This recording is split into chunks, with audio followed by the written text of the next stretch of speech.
Уважаемые жители Республики Коми, добрый день! Сегодня я построю свой доклад по разделам. Первый раздел – это, как обычно, статистика, эпидемиология. И сегодня на 2 мая у нас в республике лабораторно подтверждено 656 случаев заболевания коронавирусной инфекцией. Прирост за сутки 7 человек. Продолжает расти число выздоровевших. Сегодня это уже 92 человека. И сокращается число людей, находящихся под медицинским наблюдением. Сегодня их 2546 человек.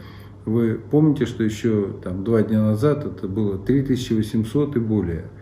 И это, конечно, здорово, что вот снижается так называемая емкость, откуда мы получаем дополнительных заболевших. Но очень важно, чтобы не появлялись новые случаи, новые заболевшие. И в связи с этим я хочу осветить второй раздел. Я его назвал «Дисциплина и самоизоляция». Вот в федеральной статистике республика за последние буквально дни переместилась со 2-го места, вы помните, это очень тревожная ситуация, мы были прямо сразу за Москвой, на далеко за 20-е. И, конечно, это очень важно, это результат огромной работы, которую мы с вами вместе провели. Именно мы вместе, потому что вы выполняли тоже свою работу, и она не менее важная, чем работа врачей. Вы выполняли режим самоизоляции. Я понимаю, насколько это сложно и тяжело, и поэтому огромное вам за это спасибо. Но сейчас самое главное удержать это место и идти еще ниже, уходить от этого непочетного 1-го места.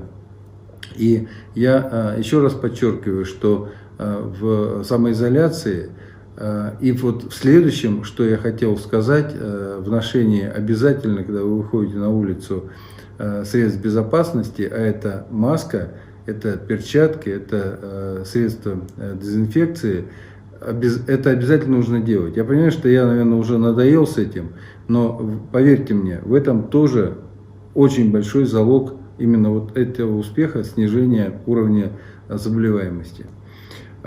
Третий раздел, я его характеризовал так, название маски. Мы буквально несколько дней назад привезли в республику более 400 тысяч масок, и львиная доля из них, 300 тысяч, пойдет, конечно же, для медицинских работников. А вот 100 тысяч масок мы передаем в муниципалитеты, для того, чтобы они дошли до волонтеров, для работников МЧС, правопорядка, потому что они тоже также несут свой вклад и выполняют работу по нераспространению инфекции. И это очень важно, чтобы они тоже были защищены. Следующий раздел, я его назову как социальный проездной билет. Что я хочу донести до вас? Апрельские проездные билеты остались вами практически неиспользованы, за небольшим исключением людей, которые выполняли работу и передвигались по специальным пропускам. Я считаю, что это, конечно же, несправедливо, что у вас остались проездные билеты, на которые вы затратили деньги.